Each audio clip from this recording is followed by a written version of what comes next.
Thank you very much to the organizers, Marie, Timo, for the invitation. Really excited to present some of our newer works on a machine learning model to predict in real time the optimal collision energy to fragment peptides in mass spectrometry. I apologize in advance. There's been a bit of a color shift between the Mac and the Windows computer, but I think most of the results will be visible. So mass spectrometry at its core is able to identify peptides on a large scale in proteomic sample by measuring the mass of the peptides. But the mass alone is not sufficient in order to get the identification of the sequences. And so usually what people will do is that they will fragment peptides, whether selecting a single precursor ion prior to fragmentation or a set of precursor ions to obtain an MS2 spectrum, which will actually contain the fingerprint for the identification of the sequence of the peptide. This is choosing that fragmentation or that collision. That fragmentation is done through a collision energy, and choosing that collision energy is much like if you're trying to snack on your favorite types of nuts at ISMB because you are actually hungry and you have one tool, a hammer, let's say, to do that. So if you're trying to use the hammer to break the coconut, it might make a dent, but you won't be able to get much food from it. If you're using the hammer to break peanuts, you're actually going to make a mess in the main hall, and that's going to be problematic. But the walnut might actually work out fine with the hammer. And so in mass spectrometry, it's the same idea. The peptides, much like there's different nuts in the world, there's different types of peptide sequences, and they require different amounts of collision energy or different tools to fragment them. So if you have too much collision energy, what you're going to end up having is peptides that will be fragmented into two small pieces, and you won't get a nice signal-to-noise ratio in order to do your sequence identification. If you use too little collision energy, you're going to end up with one single peptide that won't be breaking apart, and you have one peak that will correspond to the precursor ion that will be sitting there and no information to perform your identification of your sequence. But the right amount of collision energy will give you the right signal-to-noise ratio at the MS2 spectrum level and will lead to a successful peptide sequence identification. So the key for the mass spectrometer during the experiment is to figure out what is the optimal collision energy that should be selected in order to optimize the identifications it can perform for those peptides. Unfortunately, this is an important step. It doesn't do a very good job at it. So this is a timsTOF from Bruker data, and you can see here the optimal collision energy that is plotted on the y-axis, and the red line is the actual collision energy that the instrument chooses. And unfortunately, the vast majority of the time, it is not the optimal collision energy that is chosen for all of these peptides. In fact, it's not even close to the average collision energy that would be optimal for all of these. What's also interesting is if you look at the properties of those peptides or just precursor ions, you see that charge states have actually a pretty big impact on the optimal collision energy that should be chosen for different peptides, meaning again that they have specific characteristics that require specific collision energies. There are different approaches that have been proposed in the past in order to try to optimize collision energy for fragmentation, but those, for the most part, require information about the sequence. So there are different tools that will derive features from the peptide sequence using a machine learning predictor, predict what is the optimal collision energy. But that's not information that is available during a mass spectrometry experiment or not readily available when you're performing your analysis. There's also tools like ProSit that will use the sequence information along with the collision energy in order to predict what the spectrum will look like. So you could reverse engineer what would be the best collision energy that would give you the best mass spectrum. But once again, you need the sequence information. So our goal was to basically look at the information that is accessible during the mass spectrometry analysis in real time, which are properties of the precursor ion and not including the peptide sequence, to determine what would be the best collision energy for a given precursor ion.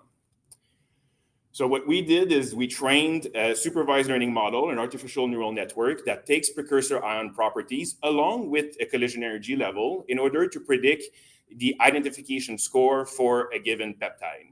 If that identification score is high, it's a proxy for the quality of the spectrum, and we can therefore look at the collision energy level that will maximize the identification score. And so we can use that to guide the mass spectrometer so that it selects the optimal collision energy level that will maximize the identification score of a given precursor. So this is work that was done by Yunen Chung in my lab and in close collaboration with Bruker, so specifically with Jonathan Krieger and Terence Ricomar.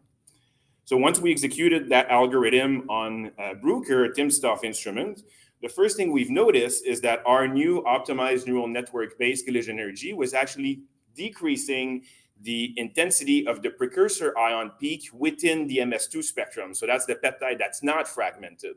That means that fragmentation was improved by our strategy.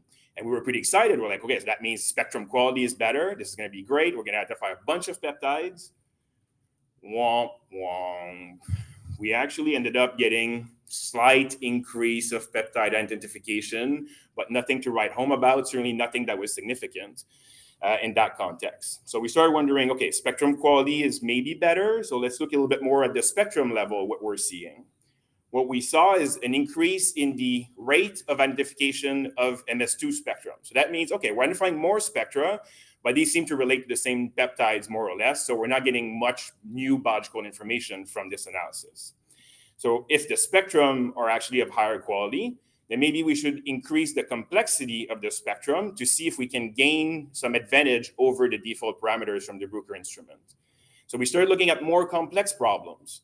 We looked at DIA-based MS2 spectra, so where you have multiple precursors that are fragmented simultaneously, and therefore the spectrum is more complex, the identifications are more complicated, and you gain from having a spectrum that is of higher quality. And what we see is that our strategy with the neural network actually increased by about 9% the number of peptide identifications in data-independent acquisition on the timsTOF instrument. Another problem that requires a higher quality of mass spectrum is when you're trying to determine post-translational modifications on peptides. And in that context, we saw again that the improved quality of the spectrum that we were getting with our neural network-based collision energy increased the number of post-translational modification that we could identify over the default parameters of the instrument. So basically, in conclusion, we've shown that we can use machine learning strategy in real time that use precursor ion properties only to optimize the collision energy to maximize peptide identifications in more complex scenarios, which are DIA, post-translational modification, and so on. And so we want to expand that in the future and optimize our model so that it can characterize more efficiently certain post-translational modifications, but also characterize protein interactions in the context of cross-linking, which are, again, very complex MS2 spectra. So with that, I'd like to thank the members of my lab, especially Yunen Chung, who's been leading this project, but our collaborators at Bruker, as I mentioned, Theran and Jonathan, and obviously the funding mostly from NSERC from this project. Also, if you are interested in that work, so I'll bring your attention to some of the lab members that are presenting. So the posters are here. So Irina, Dallas, Arthi, and Rachel are presenting 2 today on Saturday, Arthi on Sunday, and Rachel on Tuesday. And if you're really interested into that work, well, we're actually recruiting. So you can join the lab and continue that kind of work with us. So thank you very much. I'll be happy to answer any questions.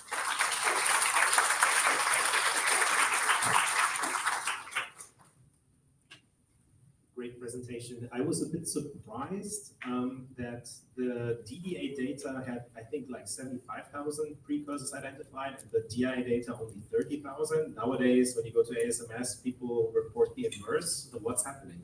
Oh, yeah, 8 minutes. You don't get to give the details for the mass spec. There are different lengths of runs, simply. Some were very short, some were much longer. Also, we had different amount of sample that was injected in all sorts of different analyses.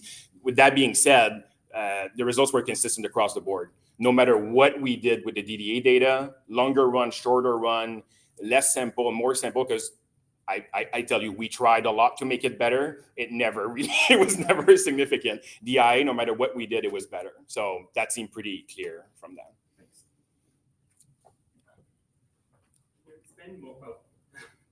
Can you expand more on what features you're using, especially for the DIA prediction? Because I imagine that you don't have access to the charge, you only have a very inaccurate MZ mobility. So we played with a few things. So the MZ, you can use the MZ from the window, the isolation window. So we tried different strategies. So the best one we've been using is the median, the middle of the window so far. Charge states, there's different strategies you can use. You can remove charge state altogether, which is the result that I've shown here. But we have other data that performs slightly better where we do majority voting, right? So we basically have charge state assignments, and you basically figure out what would be the the top charge state represented in a certain window. Ion mobility that you have access to, so that's fine.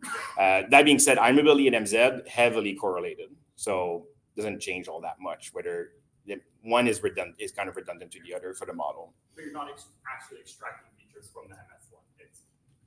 Sorry, what? You're not trying to extract features from the MS1. No. Yeah, yeah.